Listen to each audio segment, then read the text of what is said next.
যাহার প্রতি ঐকান্তিক অনুরোধ আদর্শে সার্থক হয়ে উঠেছেন তিনি সবাইকে জয়গুরু জানিয়ে আজকের ব্লগটা শুরু করলাম।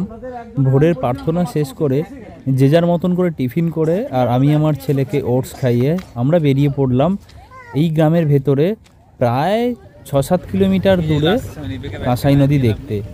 তো যথারীতি আমরা আগের দিনকেই সন্ধেবেলাতে টোটো ঠিক করে রেখেছিলাম, দুখানা টোটো, প্রায় ৮-১০ জন যাব বলে। বহুদিন পরে আমরা আবার কাঁসাই নদী দেখতে যাচ্ছি সবাই মিলে। হ্যাঁ, প্রায় ২০১০-১১ সালে আমি আর আমার একটা বন্ধু এই আশ্রম থেকেই, তখন টোটোতে ছিল না, তখন ভ্যান বা সাইকেল ছিল, তো আমরা সাইকেলে করে দুজনে একটা সাইকেল নিয়ে বেরিয়ে পড়েছিলাম কাঁসাই নদী দেখতে। তো অনেকটা দূরে, মানে তখন অন্য একটা কোনো একটা রাস্তা দিয়ে আমরা গিয়েছিলাম, আর এই রাস্তাটা তখন ছিল না, এটা পুরো বালির রাস্তা ছিল। আর গ্রামে এই এত ঘরবাড়িও এদিকে ছিল না তখন। আর সত্যি কথা বলতে বন্ধুরা, এই এলাকাগুলো একসময় মাওবাদীর খুব উপদ্রব ছিল। তো এখন মোটামুটি শান্ত পরিবেশ হয়ে গেছে, আর কোনো ঝুট ঝামেলা নেই।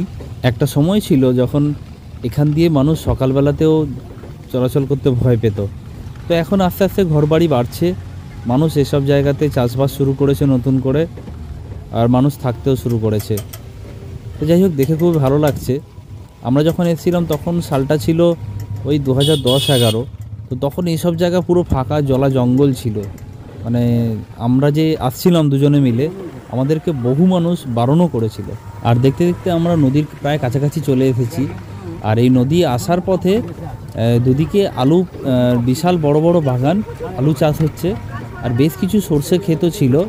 পুরো মাঠ জুড়ে যতদূর চোখ যাচ্ছে পুরো হলুদে হলুদ। তো বন্ধুরা, তোমরা দেখতে থাকো, খুব ভালো লাগবে জায়গাটা।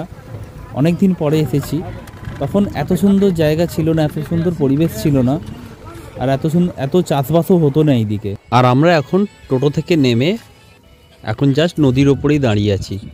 এইটা পুরোটাই নদী, এখন চড়া পড়ে গেছে, আর জল একদমই সামান্য, ওই দূরে দেখা যাচ্ছে। কিন্তু বর্ষাকালে একুল ওকুল দেখা যায় না প্রায়, আর খুব খরস্রোতা হয়ে থাকে।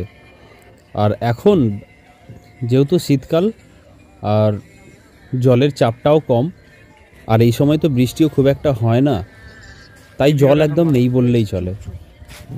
তো যাই হোক, আমরা এখানে কিছুক্ষণ দাঁড়ালাম, যে যার মতন করে ফটো তুলতে ব্যস্ত। আর ইচ্ছে হচ্ছিল ওই পাড়টা যাব, তো যথারীতি পায়ের জুতোটা খুলে হাতে নিয়ে হেঁটে হেঁটে এটা পেরোলাম।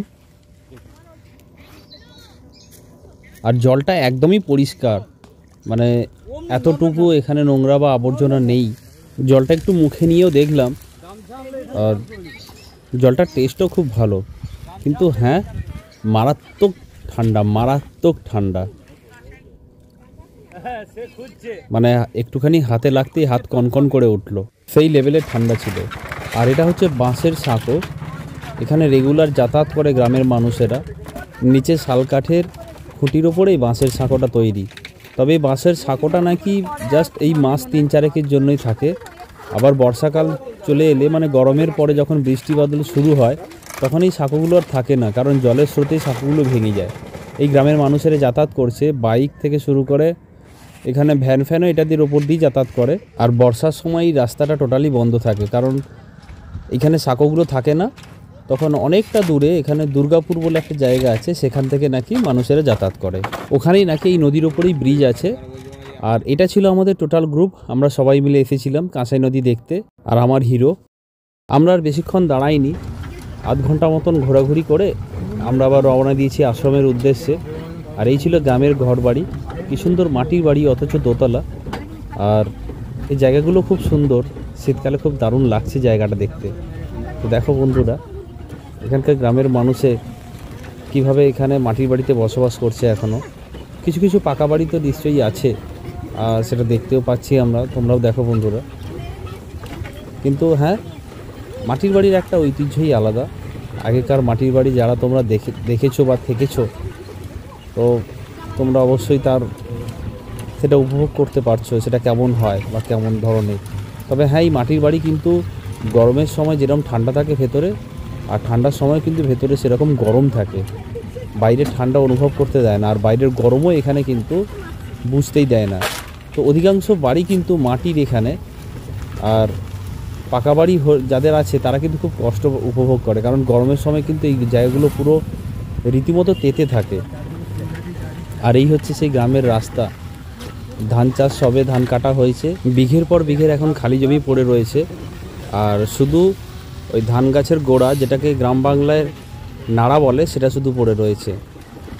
আবার চাষ হবে বর্ষাকালের দিকে, যখন বৃষ্টির মরশুম আসবে তখন পুনরায় আবার চাষ হবে। আর এখন এদিকে ঠান্ডাটাও কিন্তু মারাত্মক পড়েছে বন্ধুরা, ঠান্ডাতে খুব ভালোও লাগছে আমাদের। আর এই দেখো, যেটা বলছিলাম যাওয়ার সময়, যে বিঘের পর বিঘে জমি আলু চাষ হচ্ছে এখানে। তো সবে আলু গাছটা ধরেছে, আর কিছুদিন পরে হয়তো আলু পাওয়া যাবে, কিন্তু আমরা তো এখন চলে এসেছি। হয়তো দিন 15-20 কি 1 মাস হয়তো লাগবে আলু উঠতে। দুদিকেই মানে রাস্তা দুদিকেই দেখো জমির পর জমি সারি হয়ে এখন চাষ হচ্ছে।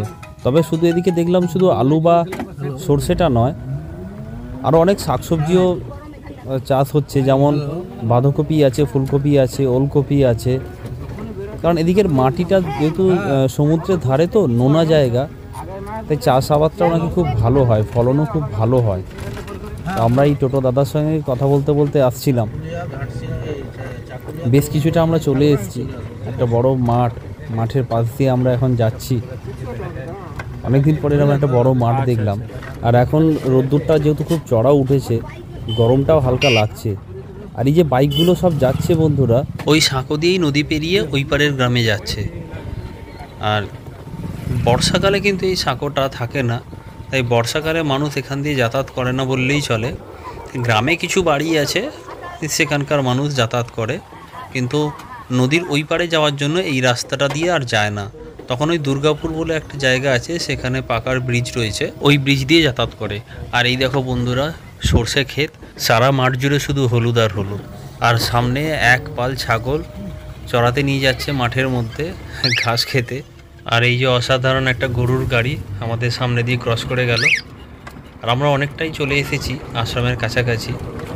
এই রাস্তা অনেকটা পরেই পাকা রাস্তা পেলাম, আর এই রাস্তা ধরেই একটু পরে আমরা আশ্রমে ঢুকে যাব। এই রাস্তাটাই নাকি চলে গেছে একদম সোজা ঝাড়গ্রামের দিকে। তো আর একটা জায়গা দিয়ে ভেতরের রাস্তা দিয়ে আমরা আমাদের আশ্রমে আবার চলে যাব। তো এই রাস্তাটাও অনেকটাই পুরনো, কারণ বেশ খারাপও রয়েছে, নতুন নয়, বেশ কয়েক বছর আগেই রাস্তাটা হয়তো হয়েছে এখানে। আর আমরা এখন প্রায় আশ্রমের কাছাকাছি চলে এসেছি। এখানে রাস্তাটা সবে তৈরি হচ্ছে, কিছুটা পিচ রাস্তা হয়েছে আশ্রমের গেট অবধি স্টেশন থেকে। আর এটা গ্রামের ভেতরের দিকটা বলে এখনও সেভাবে হয়ে ওঠেনি। তো যাই হোক, রাস্তার কাজ চলছে, কয়েক মাসের মধ্যে আশা করি কমপ্লিট হয়ে যাবে, আর গ্রামের মানুষদের যেতে আসতে কোনো অসুবিধা হবে না। তাই চলো বন্ধুরা, তোমরা দেখতে থাকো। আমরা কাঁসাই নদী ঘুরে এখন আশ্রমে এসেছি। আশ্রমে আমরা এসে চান খাওয়া দাওয়া করে আবার বাড়ির দিকে রওনা হব। আমরা ফিরে আশ্রমে যে যার মতন করে চান করে আমরা যাচ্ছি আনন্দবাজারের প্রসাদ নিতে। আমার ছেলে নিজে একা একা ঘট ঘট করে হেঁটে হেঁটে যাচ্ছে, পেছনে আমি যাচ্ছি। চলো চলো চলো চলো চলো চলো, হ্যাঁ হ্যাঁ তাড়াতাড়ি চলো, তাড়াতাড়ি চলো। কি হলো? চলো, হ্যাঁ দৌড়ে দৌড়ে চলো, দৌড়ে দৌড়ে চলো, দৌড়াও দৌড়াও। আমরা আনন্দবাজারে চলে এসেছি ঠাকুরের প্রসাদ নিতে। আর আজকে গ্রামের ছেলেমেয়েরাও অনেক এসেছে ঠাকুরের প্রসাদ নিতে। আর আমরা বসে পড়েছি, সবেমাত্র শালপাতার পাতা দেওয়া হয়েছে। খুব তাড়াতাড়ি ভোগ খেয়েই আমাদের রেডি হতে হবে, ট্রেনের টাইমও হয়ে আসছে। আর আমরা ঠাকুরের ভোগ খেয়েই বেরিয়ে পড়েছি। ঠাকুরকে প্রণাম সেরে বাড়ির দিকে রওনা হব। যথারীতি আমি প্রণাম সারার পরে বাবু আর আমার ছেলে প্রণাম করে আমরা বেরিয়ে পড়লাম। আমাদের টোটো চলেও এসেছে। আমরা যে টোটোটাই করে কাঁসাই নদী থেকে ঘুরে এসেছি তাদেরকেই বলা ছিল আমাদেরকে একটু স্টেশনে ছেড়ে দেওয়ার জন্য। তো ওই দাদা চলেও এসেছেন ঠিক টাইমে। ট্রেন আর আধ ঘন্টার মধ্যে ঢুকবে সারদিয়া স্টেশনে। আর আশ্রম থেকে স্টেশন যেতে ম্যাক্সিমাম 10 মিনিট সময় লাগে। আর আমাদের সব বড় বড় ব্যাগগুলো সব টোটোর ছাদে তুলে দেওয়া হচ্ছিল, যাতে নিচে আমরা সবাই মিলে একটা টোটোতেই চলে যেতে পারি। কারণ শীতকালে তো অনেক বড় বড় ব্যাগ হয়েছিল, কারণ কম্বলগুলো ছিল আমাদের সবার। টোটোতে আছি তো, সে এখন ভিডিও করছে। হাম্বা আসি, ছাগলকে দেখে বলে আসছি। এই পিস সঙ্গে কথা বলবে, ধরো পিস সঙ্গে কথা বলো, ধরো বলো, কথা বলো।